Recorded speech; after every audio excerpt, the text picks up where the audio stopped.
Good morning, and welcome to another Cygnus Real Estate Finance earnings call for the financial quarter ending November 2022. We'll give other participants 2 minutes to join.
Good morning again, and welcome to another Cygnus Real Estate Finance Limited earnings call for the financial quarter ending November 2022.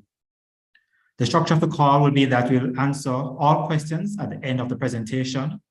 We, however, encourage listeners to submit their questions in the Q&A section throughout the presentation. Allow me to introduce our presenters, Mr. Jason Morris, Chief Investment Officer at Cygnus Capital, and David Cummings, Vice President and Head of Real Estate and Project Finance. My name is Stephen Wright. I will hand you over to Jason Morris, who will start the presentation. Thank you, Stephen. Good morning, one and all. Happy 2023 to you. Hope that this year will be a great one for you as we anticipate for Cygnus Real Estate Finance. And of course, a special shout out to all of you Arsenal fans. For those who are lovers of the English Premier League. All right, let's jump right into it. Just this usual disclaimer. This is just an earnings call. The full information is contained in the earnings release, which contains the unaudited financial statements and a fulsome management discussion and analysis. And this information is published on the Jamaica Stock Exchange website, and it's also on the Cygnus website as well. I would also like to say that when you're reading the quarterly financial statements, they should be read in conjunction with the most recent audited financial statements, because the audited financial statements typically has a multitude of additional information to give you additional explanations, notwithstanding the very detailed management discussion and analysis that we provide every single quarter for Cygnus branded publicly listed investments. So first thing I want to start with today is to outline some major achievements for SRF. Up front, we would have explained SRF strategy, which is, we would have identified a number of what we would call strategic real estate assets to acquire, and then slowly unlock that value over time. And because of this, SRF's quarterly or interim financial statements can be a bit lumpy. So it's important to provide a proper background to what SRF is doing so that you can get a true appreciation for what the company will do in the future. So the first thing I want to highlight is, SRF within 2023 is going to complete its first mini investment life cycle. What does this mean? Recall that we said SRF's average investment life cycle is between 3 and 5 years. So the company is this year is gonna get, midway between 3 and 5 years in terms of time investing in real estate assets. So in accordance with that, it means that we have quite a number of investments that we are going to be exiting in calendar year 2022. So between January and say December, we have different investments that will be exiting. Of course, we would have exited a few smaller transactions before, but we're talking about large transactions of at least $1 billion each, right? So subsequent to the end of the quarter, we would have started to exit, successfully exit our first major investment, which is approximately $1 billion in a profit sharing real estate investment note. And we have a few other investment exits lined up for other quarters in the year. And as we go through additional quarterly earnings calls, we'll give you updates on those. So all combined, because we have so many exits lined up for this year, it is likely that SRF may consider its first dividend payment sometime in calendar 2023. So I want to start off with that to create the backdrop. Second thing is one of the transactions that we're going to complete, which is at the moment the largest investment deployment by SRF, is of course the One Belmont corporate tower on Belmont Road. That of course is a 3.7 billion development, and we are now at 74% completion. And David will give you additional update on that later on in the presentation. And of course, we would have indicated previously that effectively we have 4 of the 5 floors effectively on with agreements to lease, and all of these leases are either hard currency or linked to hard currency, and are at least 10 years, and they are renewable. Third thing I'd like to highlight in terms of what we have been doing, that the book value for SRF would have increased to $22.71 versus $20.81 last year.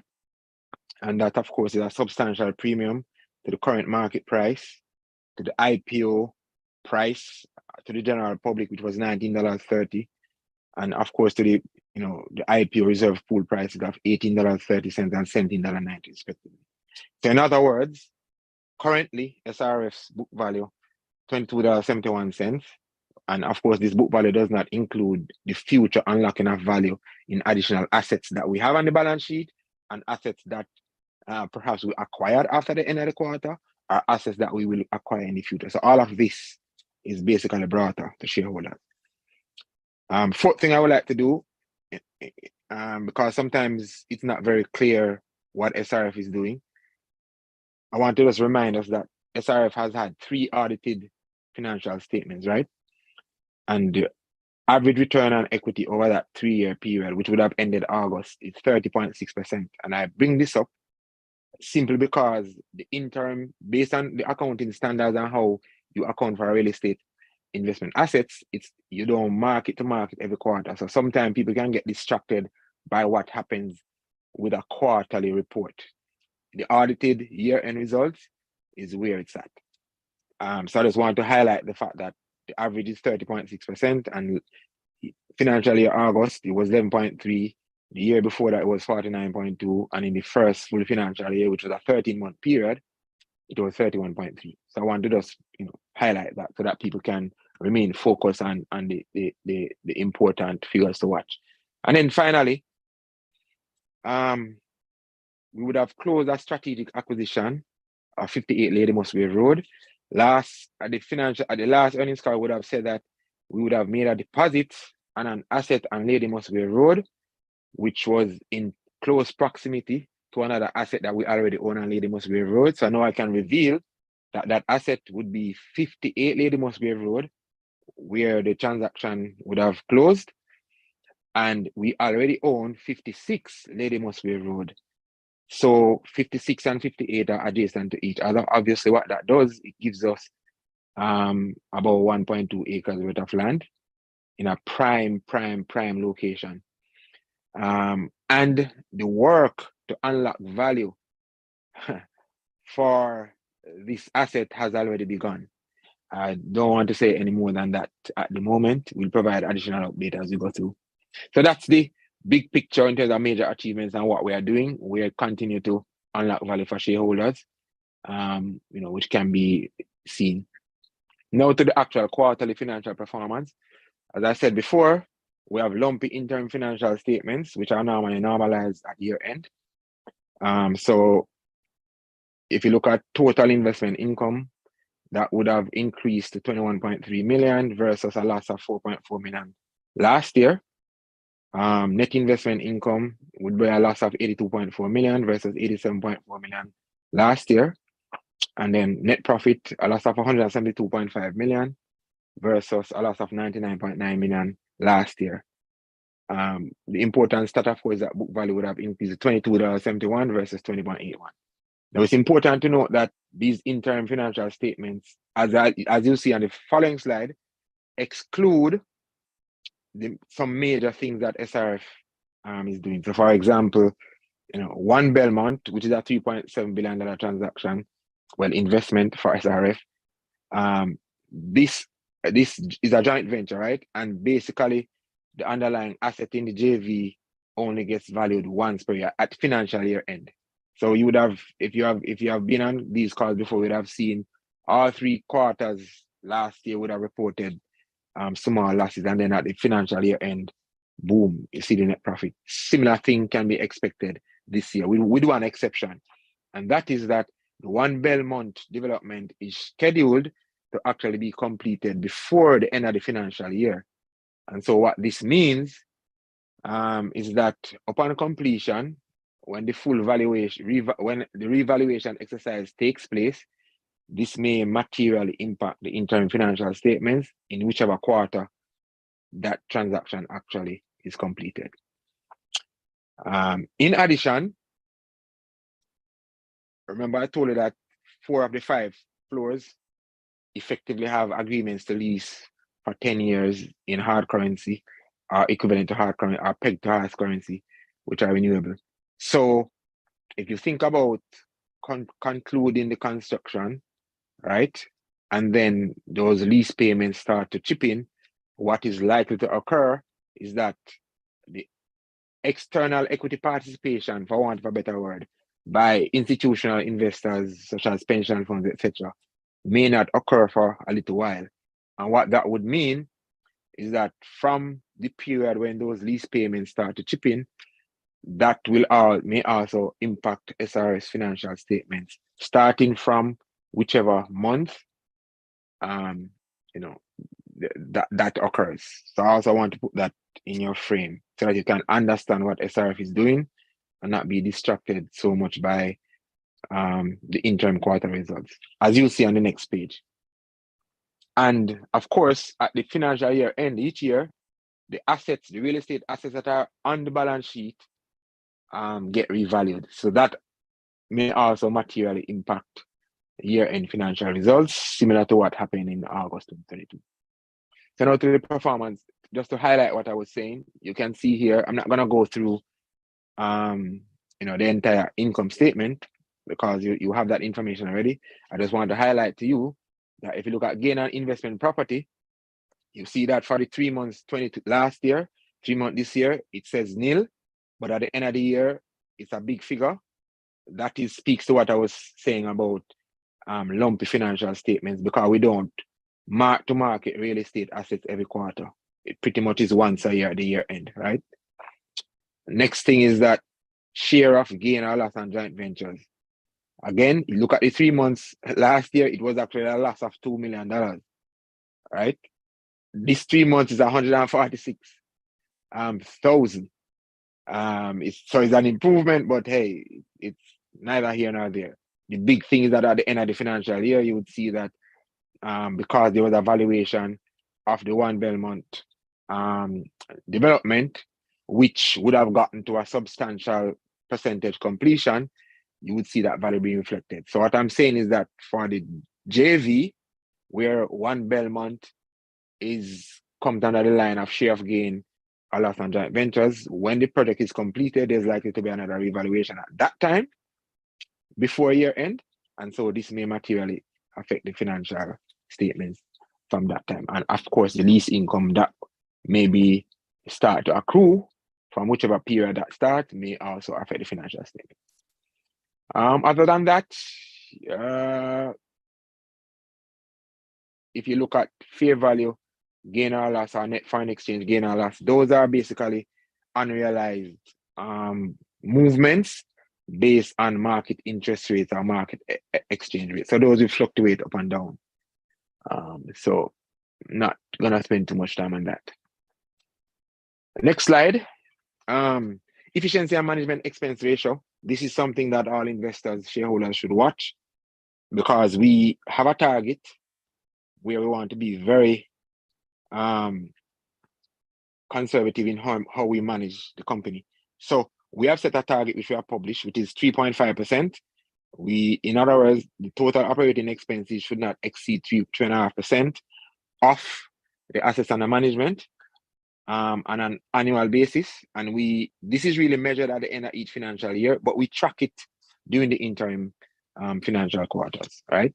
So of course, we would have come in at 2.9%, which is below the target threshold. And this target is actually kind of benchmarked to international real estate investment companies such as SRF.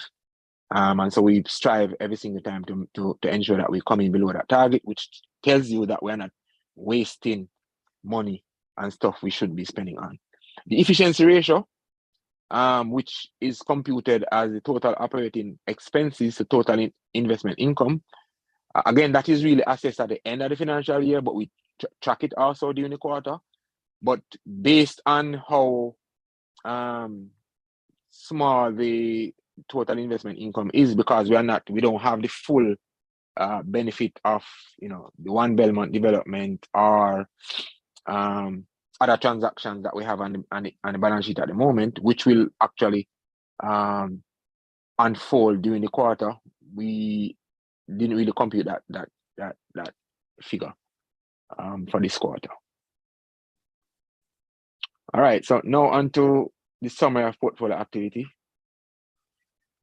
So total real estate investment assets has now increased to 13.8 billion in 16 investment assets, up 49% versus last year.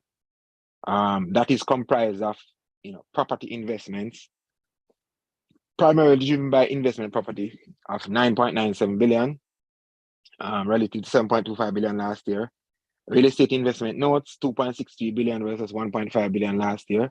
And I want to highlight here that we are pushing to get real estate investment notes, because this is basically our kind of quarterly income generating asset to cover interest expense, right? Of course, because we started to exit a $1 billion investment in a REIN, what is going to start to happen once that rolls off the balance sheet? Obviously, we're going to redeploy that capital into other REINs, right? But if you think about it, we're going to get back a lump sum of money. Well, we're not going to get back all the money one time. It's going to be maybe over like a 60, 90-day period, right? And then once we then deploy that capital into a new REIN, that REIN is going to take some time to build up, because you don't just take all the money and invest in a REIN one time. It's a drawdown schedule based on how the project is going on, because you don't want to deploy capital into a project if, for example, the project isn't being managed properly. So that is something that you'll see unfold, where the value of the REINs may fall, but also if we borrowed money to finance the REIN, then obviously on the interest expense side and on the total debt side, that will also adjust likewise. Joint ventures that would have increased substantially, primarily driven by the One Belmont development, but also contributor to that would be a new joint venture that would have entered into during the fourth quarter of 2022, called Mona Roy, where we have just started. We are starting to work to unlock the value for that asset. So that's a live transaction that is meaning a live project that is in the planning phase to actually be executed. And then we would have deployed 1.31 billion in investments during the quarter, versus 600 million last year.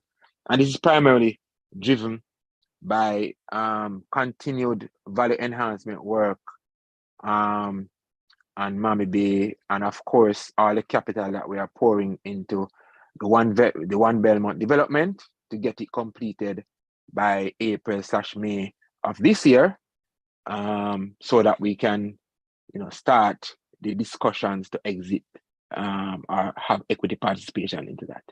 So on the balance sheet, we had 559.4 million in dry powder, but this does not include 1.16 billion in undrawn construction loans that are pretty much capital that is earmarked for the One Belmont development.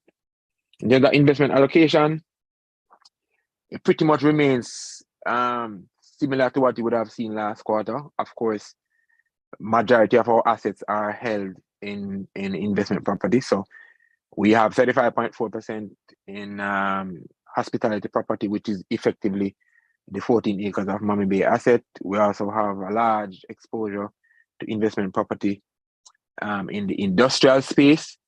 And then we have commercial exposure in terms of corporate and as well as investment property. So you can see that from a residential perspective, if you combine all the residential, it's we're kind of underweight to some extent.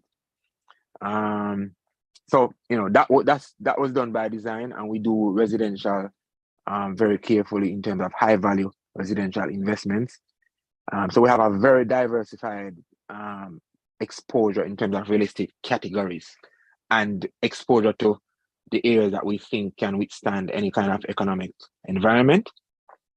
And from a investment category point of view, investment property, again, almost 3/4 of our portfolio, which tells you that we are still in the overall life cycle. We are very early in the investment life cycle. I continue to highlight that 100% of our capital is deployed in Jamaican economy, and we deliberately did that simply because of the risk-reward ratio that we think about when we think about Jamaica. So right now, Jamaica is one of the fastest growing economies in the Caribbean region. GDP for third quarter, 5.9%. We actually generating a small fiscal surplus despite all the economic headwinds of COVID and the ones that are oncoming. And our debt ratio, right? The Minister of Finance has been, a proper steward of our debt metrics to ensure that our debt ratio returns to the track towards the target of getting to 60% of GDP over the medium term. COVID, of course, would have derailed that, but we are firmly back on that track. So because of these and other things is why we focus on Jamaica first, and then of course we're going to diversify later on. But we have some brilliant assets on the balance sheet, and we have a number of different partners who are looking to partner with us. So the next slide is dealing with strategic asset holdings. I won't really go through this. It's pretty much the same information that was presented at the last earnings call. The one addition, of course, is the note there that says we closed the acquisition of 58 Lady Musgrave Road after the end of the quarter. So you can see and you can walk by or drive by and go and look, at the assets that you own a share of as a shareholder of SRF. They're all in very good locations and represent good value for money. We're now going to go through very briefly an update on the key strategic assets, and I'll bring David in to give you, an update on those, starting with Spanish Penwood. Thanks, Jason. Good morning to everyone, investors, shareholders, and members of the media. So the first one you can see on screen is Spanish Penwood. It's on Spanish Town Road 443 to 445. And as you can see, we are pretty much a few weeks away from practical completion, currently 87%. We already have, as you can see, the 10-year US dollar triple net lease executed with the option to continue for further 10 years. We had a slight delay given some supply chain issues with the roller shutters and some windows and doors that were late in arriving. They eventually arrived in the island on this December 19th.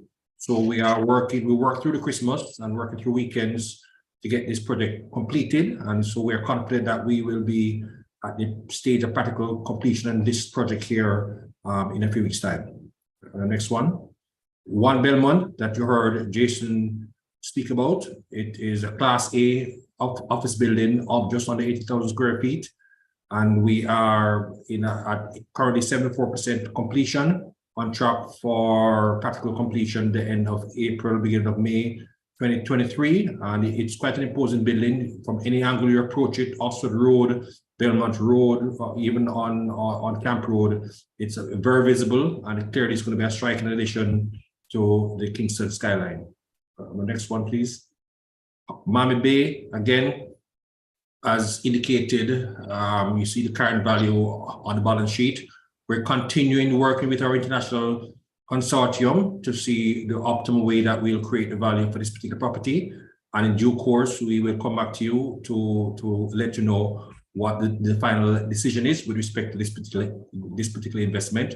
But as you can see, the key milestones is that we are currently in the approval process. Obviously, to get the outline approvals from NEPA, the beach license, and those other documents, and those are in progress. But like I said, as of now, we have not made a decision as yet. We're just continuing the due diligence so that we can make a decision at the appropriate time. Next one is the Lakespan Holdings, 55 acres, the diagonally opposite Wisinko on the Lakespan Road, 55 acres that we are, like Miami Bay, currently working with our consultants to optimize the value that we'll create for this particular property. And in due course, we will again come back to you to let you know how that will be achieved. Hillcrest, the former French embassy. You can see the current value on the balance sheet. We have a tenant in there who's on a short-term lease, or should I say a medium-term lease, with a strategic tenant. And this is 3.2 acres in the middle of Kingston 6. Which is of significant value, and we have several options that we continue to evaluate as to how we will unlock the value here once we move on to the next phase and that strategic tenant has terminated their current medium-term lease. With the summary of the REINs, that's the real estate investment notes, just to remind you again, this is one that we began exiting, Jason spoke about. Here are some pictures of what it looks like. It's on Sugar Mill Road in Montego Bay, around the corner from Iron Shore. A very, very nice project. And as you can see there, we hit practical completion in October 2022, and we're in the process. We're in the close-out phase of this project, as Jason highlighted. Ocean's Edge, another residential project. This is in Discovery Bay. Currently, we are on track for this project to be completed in the likely end of Q2, beginning of Q3. But as you can see there, it is in an advanced state of construction in a lovely site right beside the ocean there in Discovery Bay, a place called Dairy. Norfolk Wasser, or Wasser, as the Germans would say. Again, this is 8 luxury apartments in the Norfolk area, with a wonderful little stream running beside it, hence the name Wasser. This project is currently at 95% completion, and we expect that within another 60 days, we should be at practical completion and begin the exit process for this particular REIN here, Norfolk Wasser. And that concludes the brief on the projects. I'll now hand it back to Jason. Thanks, David. So I'll just close off by giving an update on, SRF strategy. It's very deliberate, and it was designed to navigate all types of economic environment, hence the reason why you see the broad diversification across different sub-segments of real estate asset class. So in terms of item number 1, the increased dry powder, as a real estate investment financing firm, you always have to have dry powder, right? And would have completed the first kind of equity pool at the IPO in 2021. And of course, after that, the idea is utilize debt, structure investment exits, rinse and repeat, right? Recycle the capital. And that's where we have just started. That's what we just started to do, because we're just about started to exit the first major investment project. So that's an ongoing activity. And then, of course, for certain very large projects, you have to get financing at that project level. So for example, Miami Bay, One Belmont, you go and structure whether construction loans or you get investors, equity investors to come into a project with construction loan alongside SRF's own equity capital. And then that's how you finance the project, and you rinse and repeat this a million times. So that is always an ongoing process, and we are obviously doing that as we speak. Second thing is in terms of executing key strategic projects, which is very important. We had said that we wanted within 12 to 24 months after the IPO to complete 2 specific projects, which would be Spanish Penwood and One Belmont. We are not yet 24 months from the IPO, and we are 87% complete on Spanish Penwood, 74% on One Belmont. Both of them expected to be completed within the timeline that we had set out to shareholders. So we are on target. And then the second thing we said that we should do is to start phase 1 of Miami Bay and Lake Spen within 18 to 30 months after the IPO. And we are in progress at different stages on both of those projects. And then the third thing we said we wanted to do was to deepen access to flexible capital for real estate assets, which is to partner with owners of very strategic land in Jamaica. We think that Jamaica has absolute, in terms of bang for buck, value in real estate in Jamaica is underappreciated. So our idea is to do joint venture agreements, do co-developments, do real estate investment notes, which effectively is partnering with other owners of land to unlock the value in that asset, because they may have the land and don't have the idea, or have the land and the idea, don't have the capital, or a combination of both, right? And safe to say that last year we would have invested 1.5 billion in joint ventures and REINs, and this year we have already pumped, I would say, another half a billion into REINs and JVs, and going forward we're gonna be doing this more and more. Expand investment to other Caribbean region over medium term. We said that we would develop a pipeline and diversify once we have exited some of our key strategic assets that we have in Jamaica. So we have a pipeline that we are developing, and we continue to negotiate and work through that process. And of course, you'll hear more about this as this comes alive, right? But for the moment, we have to execute the assets that we have on our balance sheet in keeping with our strategic objective. And then, of course, we can always talk about how much assets we have developed and so forth and so on, but the proof of the pudding is always in the consuming of it, so to speak, and that is to give shareholders some tangible return in them hand, to say, okay, prove to me that you're actually making money from what you're doing, and that is you pay dividends, right? And so we expect, as I said before, it's likely, I don't want to make confirmations here because I'm not a director of SRF. So likely, board is likely to consider a dividend sometime in 2023 after we have exited and completed some of the major projects that we have for the financial year. Of course, we have about 3 or 4 projects that we're absolutely going to exit sometime in 2023, with the first billion of that having already started. So in terms of outlook, I would say that SRF is in a very good place.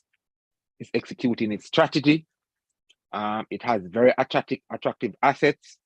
We're in a high inflation, high interest rate environment, and SRF, based on the underlying assets that it has, the value of those assets will appreciate. Obviously, cost of financing, will increase, but based on what we are using, when SRF borrows money, based on what we are doing with the money, we are generating substantial value relative to any uptick in financing costs. And so, SRF is in a very, very good place, and shareholders should continue to expect continued value creation right across the various asset classes that SRF is invested in. So that's it. I guess we can take the questions now.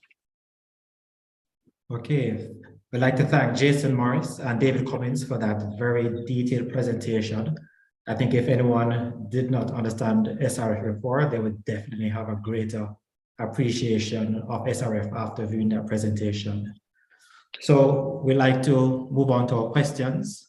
And the first question is, what is your outlook on commercial real estate in Jamaica amid rising rates and softening construction demand? Okay, I'll take a first stab, and David can always add his expertise as an expert. So there are two legs to commercial real estate, obviously, right? You have the retail and then you have the corporate.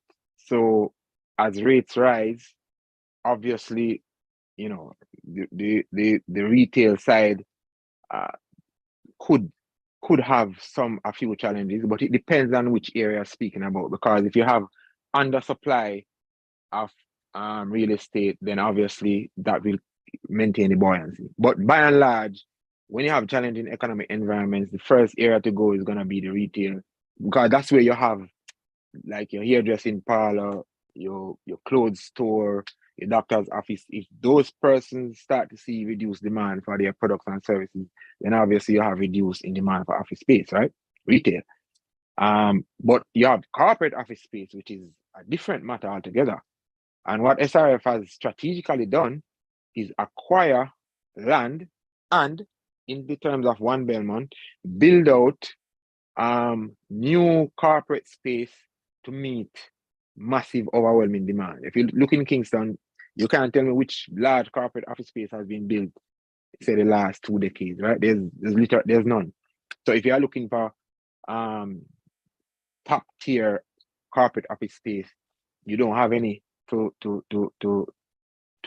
seek out. And we see that based, and the proof of that pudding is in the fact that, you know, we are able to still in the construction phase of One Belmont, and we have already secured leases for 4 floors for 4 out of 5 floors of a 9-story tower. Of course, the remaining floors is car space, right? So from that perspective, I would say the demand for corporate office is still pretty robust if you are looking for top tier grade A corporate office. If you're talking about the regular retail, obviously that depends on which area you are in. If you're in Kingston, St. Elizabeth, Mobay, etc. So it's a mixed bag. But by and large, real estate asset class in Jamaica has been able to withstand most economic shocks. But I would say this, right? You have to take this thing from a perspective. At the moment, the slowdown that we are seeing globally, and which obviously will have some spillover effect on Jamaica as well, obviously. It's man-made, right? Because effectively what's happening is we have high inflation and central banks are all trying to slow down economic growth.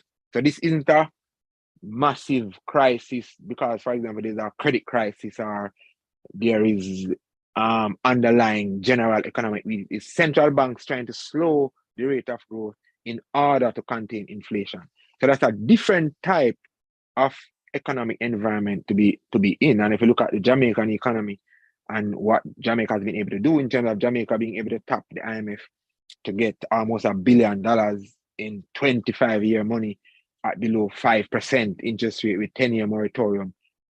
Jamaica has $4.5 billion in gross reserves, right? A net reserve of almost 4 billion. We have never, ever been in such a situation for an impending economic slowdown.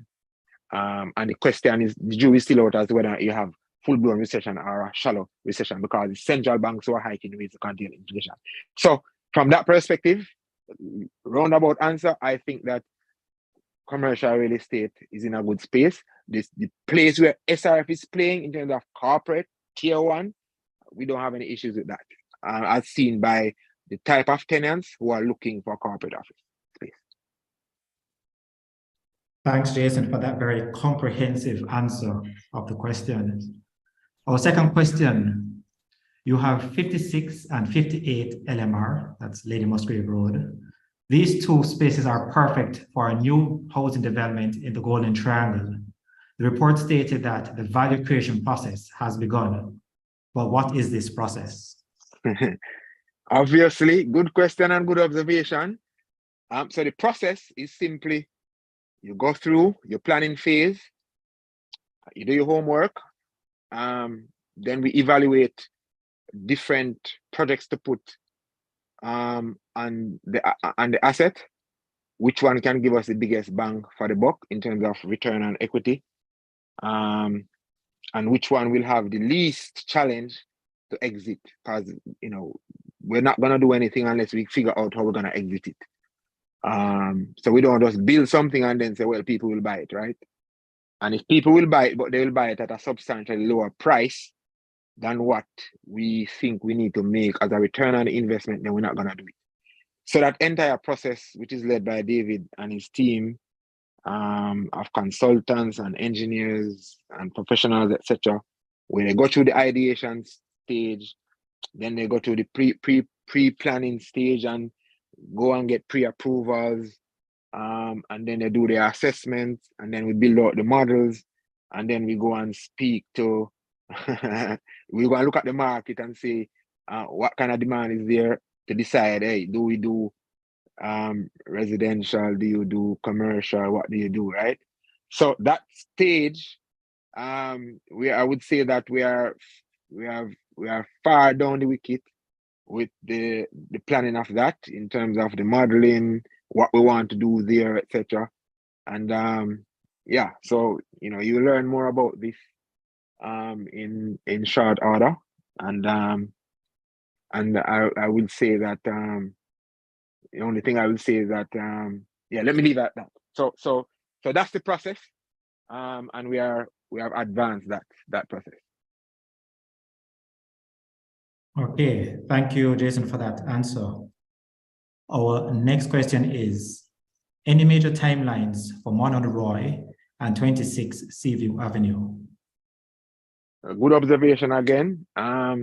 David, I'll let you take that. Let me not impinge on you. You can take that one if you want. Sure. Thanks for the question. So with respect to Monad Roy, we're in the midst of the value creation process, as Jason would have outlined. There is a lot when you peel back the layers in the value creation process. There's a legal component of it. There's a technical component. There's a regulatory component, and lots of things that have to be peeled back and understood before we can launch. But in respect of the timeline, we won't give that at this point in time, because we have to ensure that we cover all of the bases that I just spoke to ensure that once we make any sort of announcement, that we are 100% certain that we can execute based on what we have planned. So I'm just going to ask you for a bit more patience on Monad Roy, and to understand or assure you that the value creation process is underway, but it is fairly exacting to ensure that we get all of the bases correct. The other project you asked about was Seaview. So 26 Seaview, also it's similar for Monad Roy. It's a little bit behind because we have a certain strategic intent with this particular project. But what I can assure you is that we are also doing the background work legally, regulatory, technical, and if you want just a little bit more color, when I say regulatory, clearly, I mean what will NEPA allow us to do on the property. There is citizens association. There is what density, how many stories, floor area ratio, parking. There's a lot of things that have to take place in the background to understand, even before you can begin any sort of design of any model or any marketing of it. So it is an exacting process, as we said, the value creation, and we need to ensure that we apply the correct resources to ensure that we can extract the value without having to change course once we've made an announcement. Thanks a lot, David, for that answer, which I think gave a lot of background to the inner workings, of real estate operations. Our next question. You completed some REIN exits post Q1 and expect to complete some more exits by the end of Q3. Is it likely that the board will consider a dividend payment then based on the cash that would have come in? And so that question is, the answer is yes. And that's what I have on the screen, that the board is likely to consider a dividend payment based on the multitude of these exits that are going to happen within 2023. So let me leave it at that, because I can't decide for the board. I can just say, once we have exited these transactions, then it is obviously very likely that the board will consider a dividend. So the answer to that is yes, it's likely. Thanks, Jason. Our next question. Given the lumpiness in the returns, what is your advice to shareholders? So good observation and question. So I look at things like this, right? So if you're invested, Cygnus Real Estate Finance is a financing company that is investing in hard assets, right? It's not a paper chasing, yield hungry type of asset. If you look at the return on equity, which is what I stressed at the start of the presentation, which is 30.6% over the last 3 financial years, you have to be a little bit patient, because if you understand that if you were making doing these real estate investments in your personal capacity, clearly anybody who has ever done any real estate development so you don't go and buy a property and depend, and you're trying to get money based off the lease income itself, but you're trying to unlock value. So you put it down $100 rather than making 8% or 7% net on your and all the insurance that you have to pay, etc., to maintain a lease. Then basically it's a patient man's game, right? So for me, speaking for myself personally, stock price is down, is beaten up. Then it's an opportunity to actually buy an underappreciated asset where the book value, which doesn't represent all the future earnings of the company, is just the value of the assets that I have on the balance sheet now. They are hard assets, right? And the stock price is trading at some ridiculous price. Then to me, that represents an opportunity to acquire more of that asset and sit on it, right? And in all economic downturns and challenging periods, the most money is always made by those astute investors who identify good assets, which represent a risk that they are willing to take and comfortable with. So you're going to have quarter to quarter gyration and fluctuation, but ultimately, come the end of the financial year, is it that we are going to say that the value of our assets, our real estate assets, you would expect them to be sub 20% lower than where they are, right? That's not the case. So I don't want to give investment advice, but I'm just telling you that from my perspective, when I see beaten down assets, and I look underneath the hood, I look at the balance sheet, I look on what is the strategy that the company has. Has the company done what they say they are going to do? Have they delivered by doing what they say they're going to do? Then I buy more of those assets and sit on it, because there may come a time when investors may start to think differently. Now we are in a high interest rate environment, so stock prices are going down. But if the world is really heading towards a slowdown or a shallow recession, or even a big recession, then clearly interest rates are going to go down, right? 2 years, 18 months from now, a year and a half from now, whenever, rates are likely to go down. What's going to happen to the real estate assets on SRF's balance sheet? Those assets are likely to maintain value, as has been shown throughout the length of time and history of Jamaica with real estate assets. So my perspective is, when I see assets that have good underlying prospects and good underlying value, I acquire more of them. Thanks for that, Jason. So our next question is a bit of an amalgamation of two questions, and it's, can we get a specific update on the exit of the Spanish Penwood project, considering the delays, specifically regarding the progress being made? Okay, so the exit is pretty much not in question, right? All we have to do is complete the project. We have a date of February, because we don't want to put out a date there and then we don't hit it because there's another delay. But at this stage, all the things that could cause a delay have pretty much been worked out. The finishing touches are being put on the development. The lease has already been signed. That's not in question. And of course, we have parties who are willing to exit us. So in terms of giving you a timeline, I would say we certainly in February, by the end of February, would expect to have exited. Our worst case March. Yeah, but I'm saying the Spanish Penwood exit is not. The exit is not in question. It's not like we built a building and we are going to look for a tenant, right? We got the tenant. We have the tenant. This is a build to suit.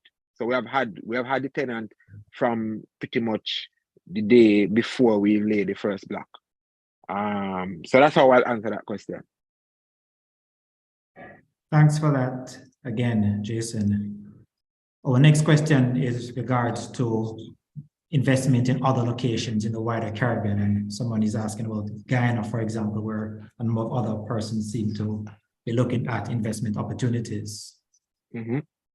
Yeah, so as I said before, we have a pipeline and we are looking at high value, high impact investments in other Caribbean region with our regional investment partners, which is growing by the minute. There are, we a lot of projects come across our desk to partner with persons to do transactions. Of course, we're always going to evaluate which project will give us the most bang for the buck and ensure that shareholders get value. We're not just going to run to a country to say that we are diversified. We are very comfortable with having 100% of our assets in Jamaica at this time, simply because of the dynamics of the Jamaican economy. Yes, Guyana is a place that we are looking at, but we don't have any concrete projects in Guyana as yet, and so we're gonna continue to look, right?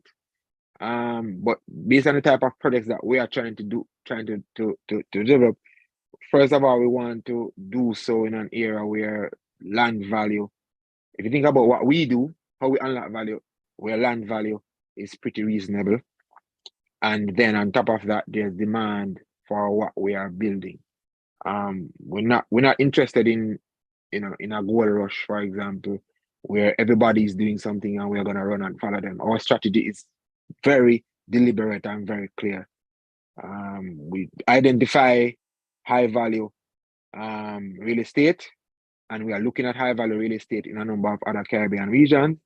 And for us to go outside of Jamaica, the first transaction need to be high impact, right? And be with a partner that understands how to execute transaction in that market. Because we're not gonna just go and do something on our own. We don't know we're not experts in the legal environment. The relationships and the partnerships that you need to develop, you have to do that over time in a new country. So we are looking. We have opportunities on the table, and we'll continue to look. And if the right opportunity comes up, then we will strike, right? But the first order of business is to complete the products that we have and continue to develop the very large assets that we have on our balance sheet now. And if the right opportunity comes along, or when the right opportunity comes along, based on what's in our pipeline, we will make the announcement and continue to provide update on it. But we are not going to just go somewhere because everybody's there, which Guyana is kind of one of those places. Everybody is running to Guyana because of the oil. So that's not our approach. We are a bit more deliberate than that. So that's how we want to remain. Thanks for that, Jason. Our next question: with the current interest rate volatility, what is being to eliminate further risks with the REIT? So I'm just quoting exactly, but the question has to do with the what's being done to eliminate further risk with the new REIT offer? So if you think about it, right? I mean, interest rates will go up and down. Right now, our weighted average cost of debt is about 6.1%, coming up from 5.1% last year, this time. And obviously, that cost is probably going to go to 7% on an average basis. Meaning when you take on new debt at the new rates in the market and you average your old debt with your new debt, then you're going to get a blended rated average, right? But ultimately, when we invest in REITs, and maybe I should have explained this earlier, we do so for majority of REITs, we do it with a profit share in a profit sharing formula. So yes, there's a coupon that we get paid on the REIT, but we also get a share of profit. So we do take a little bit of risk. We take some risk with the developer of whatever the project is, right? In order to generate a higher rate of return. So obviously the key there is to ensure that the developer executes the development such that it generates a level of profit that gives us a return on our money that is appropriate for the risk that we're taking. So obviously, because our rates are going up, the cost of financing when we are borrowing money goes up, but on the other side, the share of profit that we are perhaps gonna want is going to also inch up, to compensate for the higher cost of debt, which is no different from everybody who's doing a real estate development face that same issue, right? So the only question is, when you are doing your development, is the demand there for you to have an off-taker to off-take the final asset that you are constructing? Meaning, if a pension fund is coming to buy something, the cap rate that they're going to buy at. Or if it's a residential development, will people who are buying residential assets, will they pay the price per square foot for what they are selling? And our philosophy has been, do very small-ish residential investments and only do bigger ones once we get the right mix that can deliver the high value. So for example, if you're doing something that's close to the sea or on the sea, we know that there's absolutely no issue in selling those. Whatever you're selling it for, people are going to buy it, right? And we have proven that and seen that in COVID and right now today that I'm speaking to you. So yeah, interest rates are going to be a bit higher, but in terms of the REITs, I don't think it's going to be a challenge once you have the right type of real estate project and the right type of partner who can ensure with our monitoring process that they are executing development in order to generate the level of profit so that we can get our coupon plus a share of the profit that's appropriate to return value to shareholders. Thanks a lot, Jason. And we have time for one last question, which is, when should we expect the annual report? Good question. So our audited financial statements would have been delayed. I think we would have released it on December 1. And so we are pushing to have the annual report out as soon as possible.